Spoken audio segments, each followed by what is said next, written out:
Thank you. Thank you, Lee. And good afternoon, everyone. Great to see you all, and thanks for joining us. Thank you also especially to Caroline for being part of today's session and for the wisdom and knowledge that she will bring to share with you all today. I just wanted, some of you will have been part of Reconciliation Tasmania for some time, and others of you may be quite new to working with us. And I guess I just wanted to situate where we are right now. We have been, I think, as an organisation in a really significant period of change and redirection over the last year, in really thinking about our purpose and how our work and our network, that's all of you, can more effectively support the aspirations of the Tasmanian Aboriginal community. Part of that is really leaning into what does reconciliation mean and how does it need to change? And so we've been doing a lot of thinking about, I guess, reframing reconciliation so that it does resonate for the Tasmanian Aboriginal community, and really, leaning into what we hear and what we've heard very clearly, which is that reconciliation is not the work of Aboriginal people. Reconciliation is the work of non-Aboriginal people to do. Our new purpose is really tries to set that out a little bit more clearly, which is that our purpose is to work with Tasmanian Aboriginal people for truth, justice, and a better future. But we do that through education, leadership, and advocacy amongst the wider community. So really setting out that a bit more clearly. And some of you will have been present at our events across the state during National Reconciliation Week, where we really heard about the importance from speakers and from community about really getting behind these changes and meaning what we say, not just words. Words alone are not enough. We have to see more substantive action and in our behaviours and the work that we do. So our members and our network really is one way that Reconciliation Tasmania can be an effective force for change in Tasmania. We have about 250 members, which is fantastic. And growing. We launched a new membership model last year, and we're really keen to continue evolving that, particularly through appointing Lee as a new memberships manager, and that's the first time we've had a role really focusing on member engagement. And the point of having a strong membership network is that we can work together to be a collective voice for change, for action and change, through really listening to and trying to support the aspirations of Aboriginal people in Tasmania.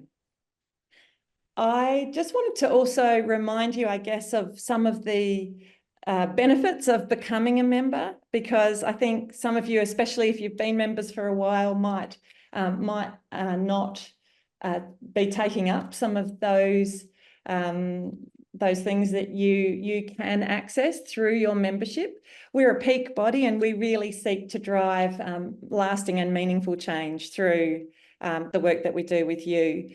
So I know we've got a mix of individual and organisational members in the room, but I'm focusing in the first place on organisational memberships. One of the important things that you're entitled to are 2 advisory sessions with us, which really seek to look at where you're up to on your journey to really deepen actions and commitments which support the aspirations of Tasmanian Aboriginal people. And we would really like to work with you, I guess, to gather those insights, see where you're up to, review the status of any action and commitment plans, RAPs, or equivalents, and see what we can do to continue driving forward with that. Very often we see that organisations might have a RAP or equivalent, but don't know what to do or how to move forward. So we're really hoping to, I guess, make those plans more effective, more meaningful, and current. Keep them current and authentic. We also offer opportunities to learn through events and opportunities like this, and really, wherever possible, we will be seeking to share knowledge from the Tasmanian Aboriginal community. We're here to reflect, not to lead on that. So we will be seeking to provide you with opportunities to learn and to dialogue, to ask questions, and to continue the learning, unlearning and relearning that is part of this work. We also circulate newsletters and resources and other updates to support you to stay informed.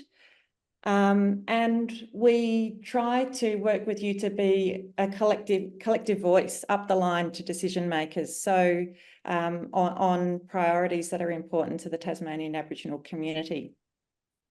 As you know, we also host a number of events throughout the year, such as our National Reconciliation Week breakfasts, and members are entitled to early access, and most of our events sell out quickly. So it's a good opportunity to get in and get your tickets as soon as they come around. I think also where we're heading and what we would like to work closely with the Tasmanian Aboriginal community on is how can non-Aboriginal people support the process of truth-telling when it commences in this state. And we're hoping to really start to think about how we can lay a strong foundation for truth-telling and how we can, as non-Aboriginal people, be effective truth receivers through learning about how we can participate. And that's a piece of work that I think we will start to explore further as the process hopefully commences at a formal level from the state government in the next little while. So really, I guess, stay tuned for that. One of the barriers to effective truth-telling is that I guess the wider community needs to know how to participate appropriately so that it is a culturally safe process and does not cause further harm. So it's really important for our network to engage in thinking about moving towards truth-telling and to learn about how everyone can play a role in participating. We have Maggie Walter, who was one of the Europe commissioners, who'll be speaking at our AGM coming up at the end of the month, and she'll be sharing some of her experiences as a truth-telling commissioner in Victoria and thinking about what truth-telling could look like when it commences in Tasmania. So I'd urge you to join us for that and hear from her insights.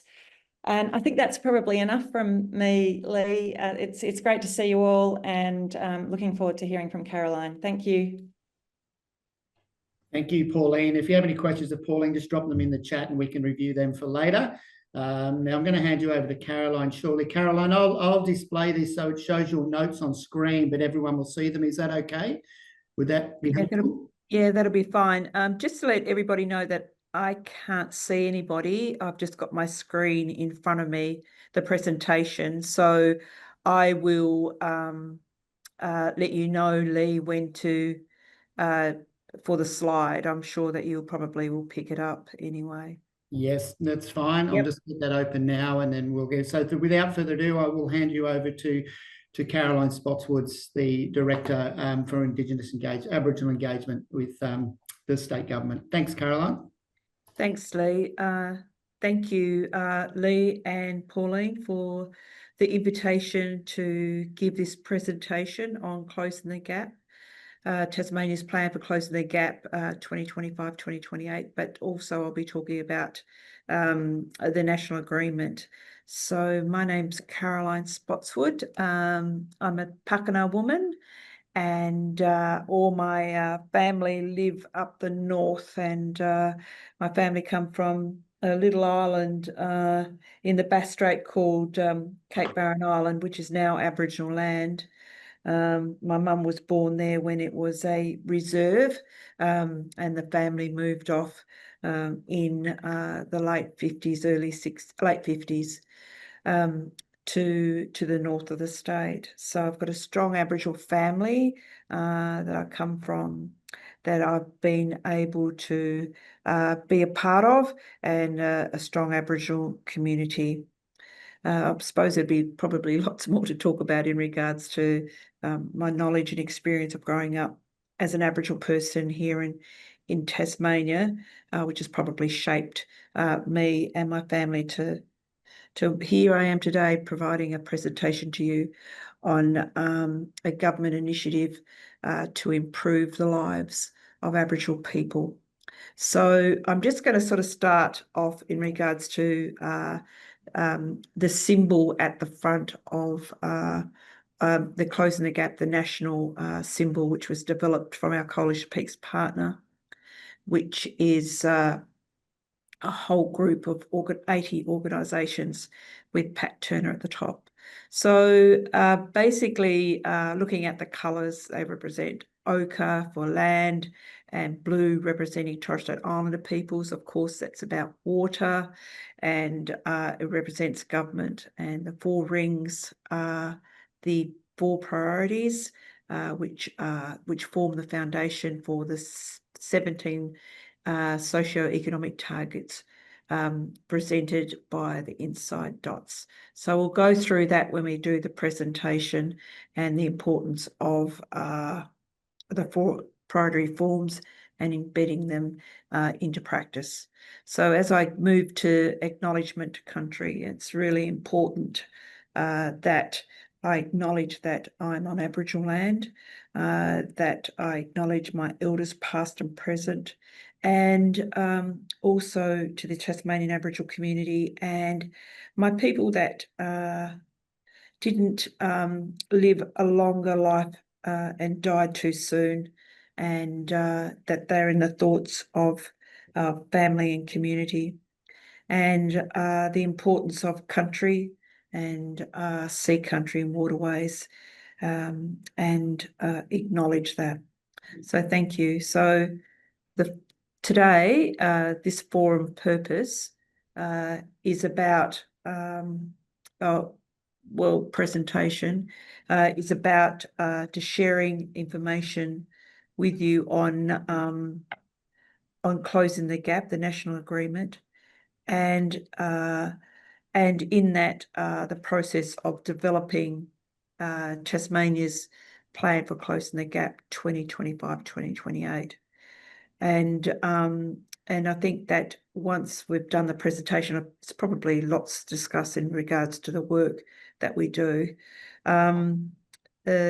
The National Agreement on Closing the Gap is a commitment between governments and the National Coalition of Peaks organisation, which we call the Coalition of Peaks, to making policy in full and genuine partnership with Aboriginal people, and to share power and control over the ways programs and services are designed and delivered and received by Aboriginal people. The Tasmanian Coalition of Peaks partner, who are our partners, Tasmanian Government, is the Tasmanian Aboriginal Centre. So we work very closely with our partner, and also, just to add to that, we also work with other organisations and Aboriginal people. So that's really important. And I've got a question there: what actions can Reconciliation Tasmania work on when they have a look at the plan? So the plan is already online. I've hopefully you've had a look through it. I'll talk about that as we move through the presentation. So the National Agreement on Closing the Gap, Lee, which is slide 4, is really a partnership between Aboriginal people through the Coalition of Peaks, the Australian government, and state and territory governments. And in the National Agreement, there are 4 priorities, and those 4 priorities are about decision making, community control, and transformation of government, and access to data. So really important, and having those 4 priority reforms embedded, we'll see the targets, reaching the target outcomes. So, and in all of that, the government is monitored by the Productivity Commission, but also in the National Agreement, there's also an Aboriginal-led process which we're working through now, and that is controlled and maybe that's not the right word. That is led by the Coalition of Peaks, and that the government's response is going to Joint Council on the 21st of November. So the 4 priority reforms, here in a little bit more detail, is formal partnerships and shared decision making. So it's really about having formal partnerships with Aboriginal organisations and about sharing decisions. It's a new way of working with Aboriginal people, and to be a part of the decision making with government. And it's about improving what is in place now for Aboriginal people, and be a part of that. And the second part is, the second priority reform is shared decision, building the community control sector, and that's about building the capacity. And that is really important, about building the capacity of Aboriginal organisations and building their control, because they're the best ones to know in regards to the needs of Aboriginal people. And that's really important. It's about self-determination. It's about being transparent and understood, and it's about everyone being on the same page. Transforming government is a big part of the National Agreement, and transforming government is about changing mainstream services, government services for Aboriginal people. And there's a number of elements in that. And I'll just go down to having a look at that. Yep, it's about changing mainstream government organisations so they serve Aboriginal Torres Strait Islander people better. And this is one about finding and calling out racism in institutions. It's about embedding cultural safety at all levels of government organisations, delivering services in partnership with Aboriginal Torres Strait Islander peoples, being more accountable and transparent when allocating funding, and reflecting the history and cultures of local Aboriginal people and their organisations, and engaging more with Aboriginal Torres Strait Islander peoples on policies, programs that impact our people's lives. And the 4th priority about shared data, access to data and information at the regional level. This is a high priority for Aboriginal organisations. Having access to data means that they can have a look at what's programs and services that they can develop to implement. Also, going into data sovereignty is that any data that's about Aboriginal people belongs to Aboriginal people. And so it is really a high priority, and under the national agreement, there's policy partnerships which are national, and they drive policy change, and a data policy partnership has just been established, holding their first face-to-face meeting on Kaurna country in Adelaide a couple of weeks ago. So that's really important.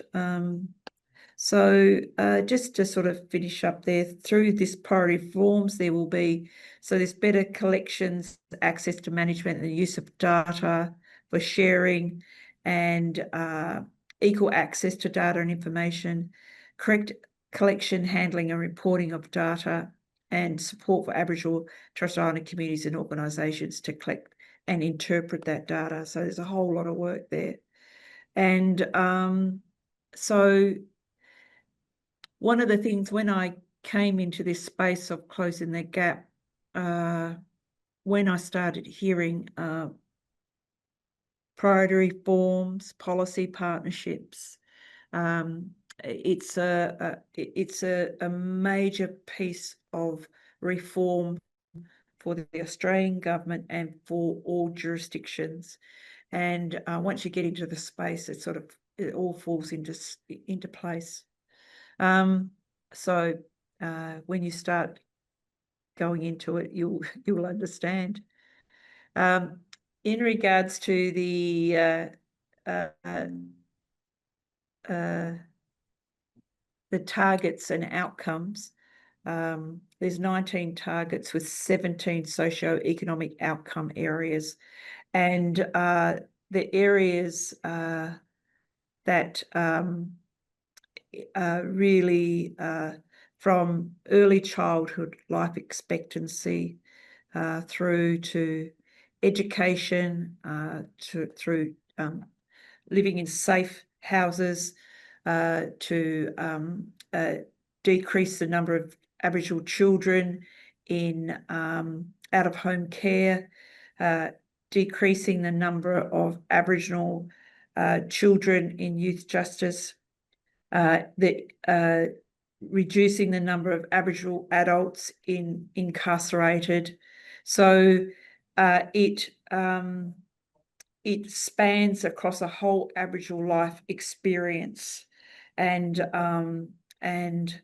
I would highly recommend to get a copy of the agreement to go through it.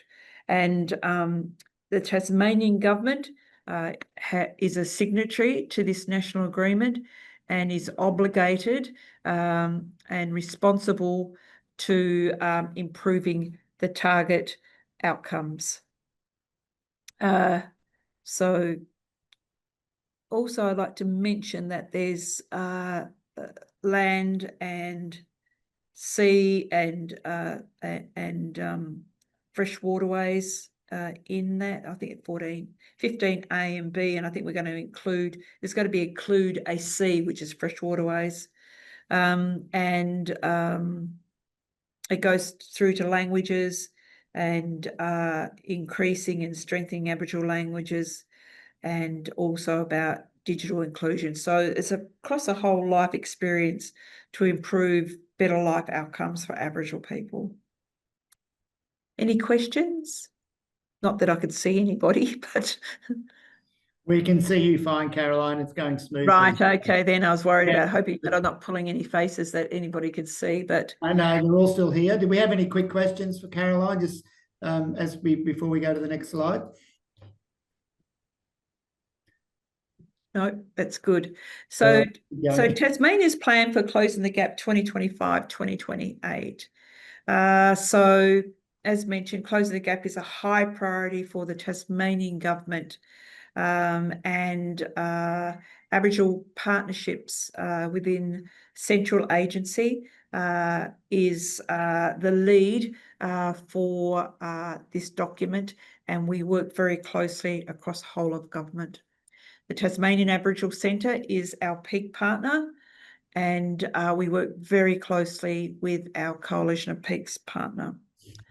And what we want to do is this document, our document, acknowledges that better outcomes are achieved when change is led by Aboriginal people, with Aboriginal people participating and at the centre of decision-making about issues that affect them. So I'm going to give you an example of that dot point. And so Cape Barren Island Aboriginal Association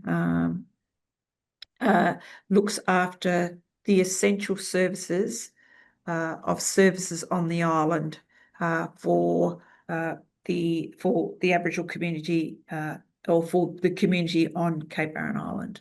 There's a number of farmers there, but everyone's included, and they're responsible for water, power, waste management, and housing. So it's the essential services of it all. And one of the things is that support is provided from the Tasmanian government to Cape Barren Island because the government wants what services are on the island is the same as mainland Tasmania. So we're not there yet. It will take a while, but how we do that is that we have a strong governance that we work with the island. So the Department of State Growth and Premier and Cabinet work very closely together with the Cape Barren Island Board. We've established a steering committee, which is not just government bodies, it's also with Cape Barren Island, with the chair and the CEO as a part of that steering committee. The people on the steering committee is not me, it is GEPSEX. It is the people who at the table have influence to make change. So it's deputy secretaries from DPAC and State Growth that look after housing, roads. We're not there with waste management yet, with water. And so the CEO of in State Growth that looks after infrastructure, and myself, we sit to the side to provide any guidance. So it's a very high level committee, and I think that one works. So this document reflects the complexity of closing the gap. We delayed Tasmania's Closing the Gap plan to give Aboriginal people more opportunity to tell government what needs to be done to achieve the Closing the Gap targets and what those priorities are. So it took around 2 ministers and 2 years of working with our College Peaks partner, holding community sessions, working with Aboriginal organisations and individuals to get to the plan that we've got today. So you will see that there's quite a few actions that the government has put forward, and we've negotiated with the community, but also there's a number of other actions at the back that are continuing actions. So you'll see a C there, and they're continuing actions. The purpose of the plan is that the Tasmanian government has agreed to work in partnership with our College Peaks partner, people and organisations.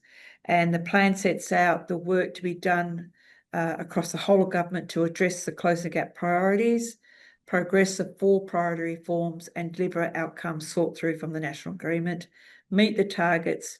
And because of my computer skills are not that good, the plan will be reviewed annually. And I think that was meant to be to the side there, but it's a document that is a working document that can be reviewed. We don't want it to stay the same for the next 3 years. We want it to really move and reflect the needs of the Aboriginal community or Aboriginal organisations and people across Tasmania. Closing the Gap architecture locally. This is how it looks really locally, because our coalition of peaks are our partner to the document. So we have down the bottom a Closing the Gap interdepartmental committee, and that committee is directors. It's really the operational and across whole of government. I chair that group, and it's the group that gets things done. We report to the Deputy Secretary's coordination group, and then the Deputy Secretaries, then we report to the Closing the Gap Partnership Forum. And the Partnership Forum is the Coalition Peaks partner, and we, as the Tasmanian government, we work with them. So that is that architecture. So I'm not going, so there's other mechanisms in place where the government engages with other organisations through Tracker and through TARG, which is the Tasmanian Aboriginal Health Reference Group, and Tracker is the Tasmanian Aboriginal Tasmanian Regional Aboriginal Communities Alliance, and there are other forums. But I kept this to who our partners are, who our partner is, and that is the Tasmanian Aboriginal Centre. And next steps, I put a question: what actions are aligned with Reconciliation Tasmania? And that's the end of my presentation. So if I go out of it, that means that I'll be able to see everybody. Is that correct? Yes, that is correct. And I'm going to stop sharing at that point, Caroline. Yeah, and I'm going to go into Zoom. All right, we've got everyone back on screen. Yep, there we go. How many people are on board anyway? About 24 or 25. So we're now going to open to questions shortly. But Caroline, thank you. I think that is a really brief snapshot of what it is a snapshot. Yeah, it is such a complex space. And the reason we invited you on today is because we want to try and communicate to everyone or understand what it means at an organisation and a local level. So the more that we can, I suppose, share this knowledge, the more that everyone can contribute to closing the gap or understanding what those gaps are. So I'm going to kick off the questions, but then we're going to be calling from the floor to throw some questions at Caroline. But what, I suppose, out of all the actions, what do you think is the most relevant at an organisational level that we can start to work on? Reconciliation can start to work on. Yeah. What if I tell you what the priorities are for the Aboriginal community first? Yes. And then you might be able to work it out. So just to give you context, everyone, is that we are led by Aboriginal people. We are doing it a new way. So we are also learning, and, we're sitting up here and we sort of, what about we do this and we do it that way? And we thought, we've got a partner to talk to say, is this the right way? And so we really got to work with Aboriginal people and be led by Aboriginal people within the framework that we have. So at this particular point in time, for Aboriginal people, and if I do nationally, and I could break it down to Tasmania, is out-of-home care, youth justice, and adult incarceration. They are and of course, if I mean, housing is an issue too in Tasmania. Yeah. Yeah. So what I'm saying is that I'm, as a government person, would say to you, if you followed the principles of this national agreement and this framework, is that I would go to Aboriginal people, which you have been doing, in regards to how can reconciliation support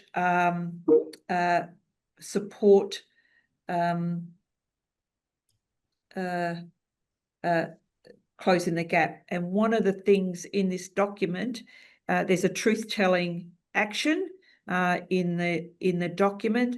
So there's a really good starting point there for Reconciliation Tasmania and the work that they could do in this space. Thanks, I don't know if I Caroline. answered that as well as you wanted, but for me, it's going to the people. Yeah. Yeah, no, you did answer it correctly, and that's just a reminder. It's actually listening to Aboriginal people on what they want. I think that is the key message there, not trying to just assume what we can do. And I think and that is sort of the direction of Reconciliation Tasmania. It's actually working with and listening to the aspirations. We can't make change. Are there any questions from our members?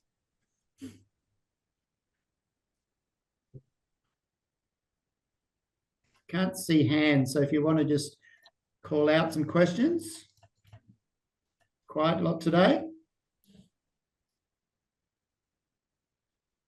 The thing is that it's a really big piece of work, and I think what people need to do is have a look at the national agreement. I'm making that assumption that people might have already looked at it. Have a look at what the Tasmania's plan is doing, and I think that's a good starting point to understand what the document's about, and even to follow the principles of Closing the Gap, be Aboriginal-led, shared decision-making, partnerships, and in all of that, that's about that respect and listening. There's a question from, I wanted to also provide some bit about the guy. Oh, yes. Okay, then. Thank you. Was that you, Pauline, who asked that question then? It was, yes. Yep. Good question. So a part of the obligations in our plan was to develop a engagement strategy. And so what we did was we developed a guide on how to engage with Aboriginal people. So we did that second because we didn't do it as a strategy. We did it as a guide to support our colleagues across the state service when they engage with Aboriginal people. But it's just for anybody. It's a resource that you could use to support you when you're engaging. And it's just a good reminder. We're going to be developing a strategy this year. Sorry, no, we can't because it's November. We'll be developing a strategy in 2026 for engagement. So the question you're probably asking, you've done a guide, now you're doing a strategy. We just flipped it over. But it's very useful, and it's just it's a reminder for people on how to approach what's the best thing, what's the best way of doing things when you're talking with Aboriginal people without making assumptions. Yeah, I've put the link in to that guide, Caroline, because I found it a really useful document. And I think if we're looking at members or organisations that may be developing RAPs or RAP commitments, some of the stuff in this guide is really useful to guide on how we work with Aboriginal people. So thank you. Well, that's a really important one to share. Yeah, thank you. So we're just a small team. There's about 5 of us, and so when someone's sick or something like that, we get smaller and smaller. But those documents were produced and from a very small team of people, and even to develop that plan. Right. Yes. Okay. Then, is that progress to Closing the Gap targets, or is it because we're in front with our implementation plan? Is that what you mean, or progress against the targets with other jurisdictions? I think you're on mute, Pauline. Oh. Hi, sorry. Yes, I guess just a bit of general information to situate Tasmania in relation to, Yep. other jurisdictions and how we're tracking. Yeah. So you know that I'm very mindful in regards to talking about my colleagues in other jurisdictions. So just in regards to a respectful way of putting forward. Other jurisdictions, larger jurisdictions, have more resources to put into closing the gap. And smaller jurisdictions like Tasmania have less resources. So whatever we have, it's got to be meaningful. Tasmania is doing well with the development of our plans and our reporting on our annual reports.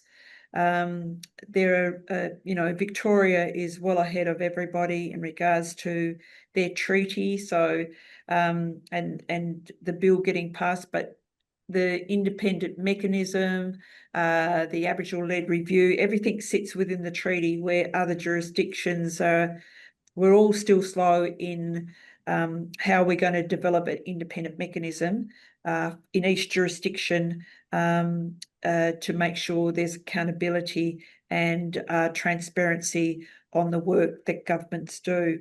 So, so we're still probably all in the same track with that, but we have to move. Our minister has to provide a plan to Joint Council on the 21st of November on what Tasmania is doing, as other ministers will be doing the same thing. And that's just the independent mechanism, which is clause 67 in the national agreement. So there's these commitments. With smaller jurisdictions, it gets a little bit harder where the other bigger jurisdictions are much larger. Yeah. I hope I was able to answer that. There's it's pretty hard in Queensland, and it's pretty hard in Northern Territory also, gets a bit difficult, yeah. Thanks, Caroline. We do have a question from Sally in the chat there, Caroline. Yeah, about Palawakani. What was that? So organisation is being led on a project by local Palawa people with a focus on Palawakani language and connecting with children and schools through music. It would be useful to know how and where this links with the Tasmanian Lutruwita priorities, please. The Lutruwita what? Priorities, I suppose, how that links. So teaching. Oh, right, yeah. Oh, that's a good question, Sally. So we know that Palawakani, so that all fits into the national agreement, and it's a target in regards to flourishing and growing and strengthening languages across the whole country. The Coalition of Peaks partner, Tasmania Aboriginal Centre, sits on the Languages Policy Partnership alongside a jurisdictional member. So there's Tasmania and our Coalition of Peaks on that. So it's a real priority in regards to policy nationally for flourishing and strengthening of language.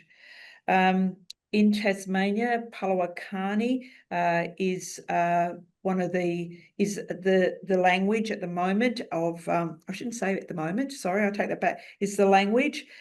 This is what our Coalition of Peaks partner has advised, and they do teaching and they hold the policy.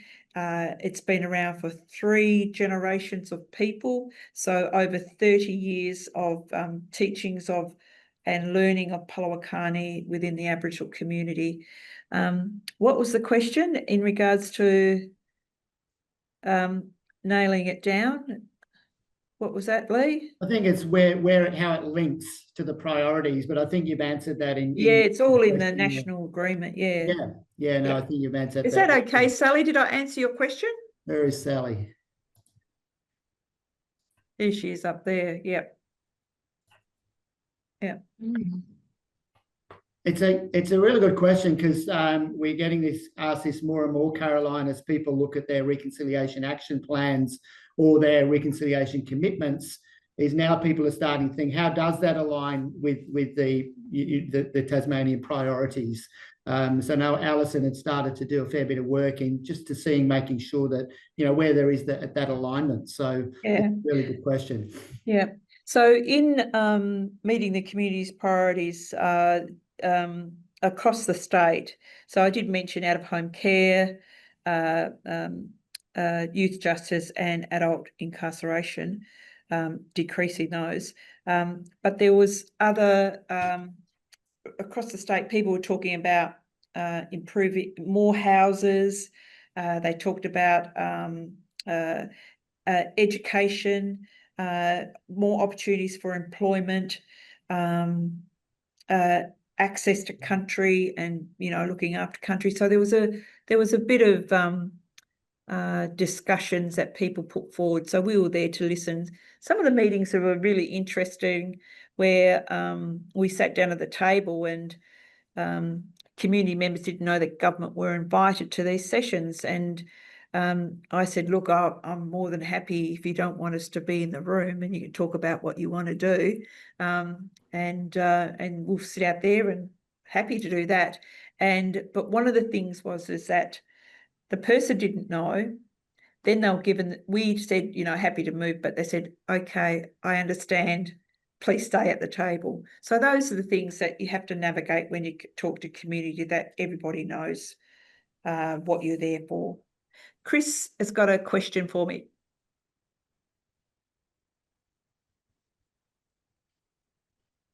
You're on mute, Chris.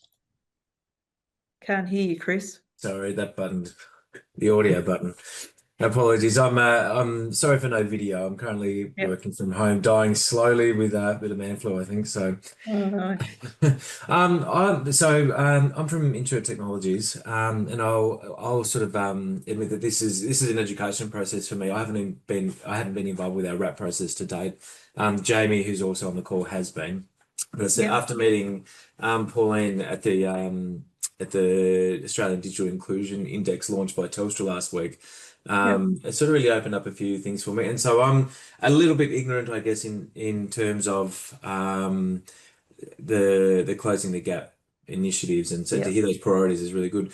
I can't help but sort of think around, particularly around, I don't know what it is, but adult incarceration, housing, how that might tie back into some of those, reducing the digital inclusion gap, and what digital enablement can do to support those areas. That's kind of a statement. I'm just thinking out loud here more than anything, and I guess how can we help as an organisation do a small part into to helping towards that? Yeah, so digital inclusion is really important, and it's one of the target outcomes, and I think it's really targets all remote and very remote areas. And Cape Barren Island is regarded as a remote island, and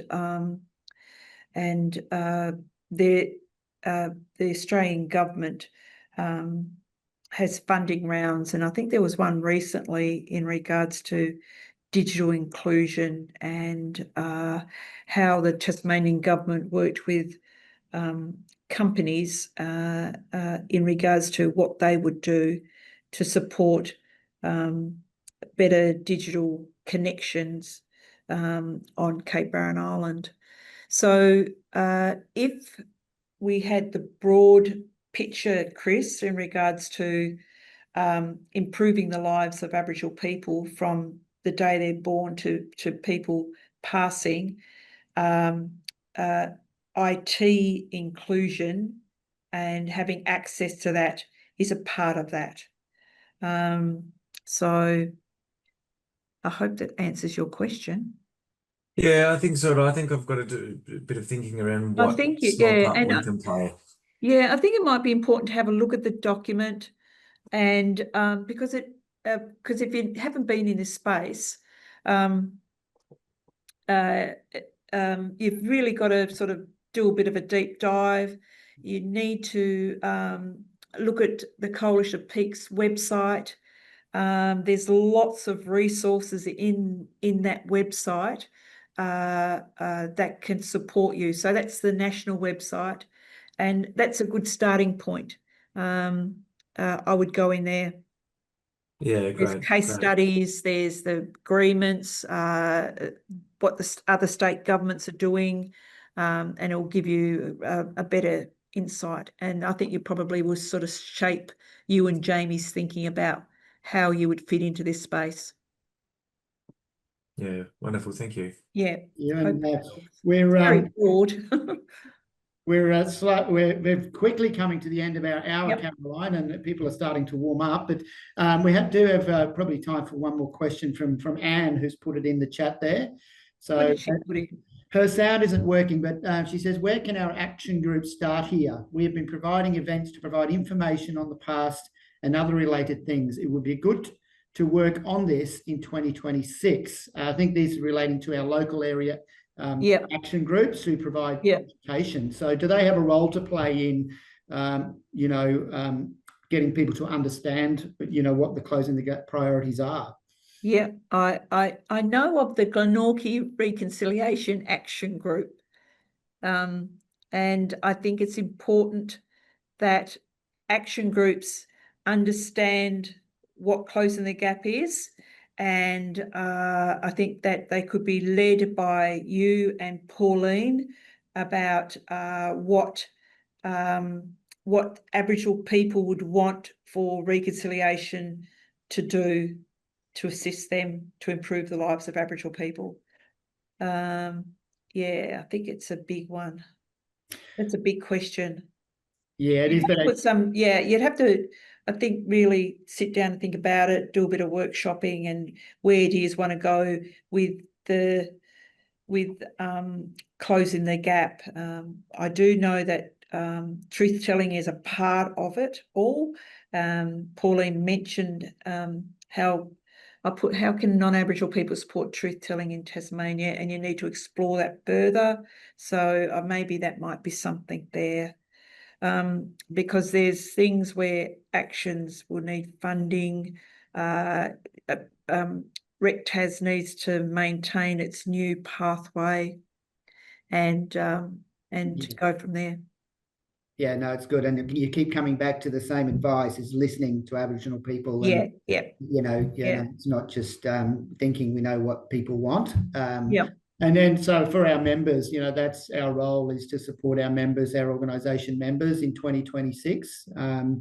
Pauline, our CEO, has got a very clear vision, and I know you've spoken to Pauline a few times now. So I'm still finding my feet, having worked in this space for many years, but I'm looking forward to learning as well, Caroline, as I, start to learn my journey. So we've come to an end of our session, and it went very quickly. So I just would like to, on behalf of everyone, Caroline, say a big thank you to you. Yep. I'm certainly looking forward to learning and working with you in my role here. To our members, as we start to wrap up the year, there's lots of conversations happening at Reconciliation Tasmania on our role and how we redefine our role, so that we are, acting, for the best interests of Aboriginal people of Tasmania. So I'm looking forward to being part of that. I'm going to hang on for 5 minutes. If there's anything specifically relating to Reconciliation Tasmania that anyone wants to ask me about your membership, but otherwise, Caroline, huge thank you, and we will look forward to seeing you again soon. Yeah, thank you. Yeah, thanks to everybody. Really appreciate that. It's just a snapshot, this presentation. It just gives you a glimpse at the work that's happening on the ground, and the partnerships that we're doing. Look, I wish you all the best in regards to where you are moving forward, and I'm sure that we'll have more conversations in regards to the truth-telling space. So thank you, everybody, and I enjoyed the presentation, even though it was a bit weird at the beginning, me talking to my, but apart from all of that, it worked well, and it's really nice to meet everybody. So thank you very much. So what do I do now? Do you want me to zoom out? Yeah.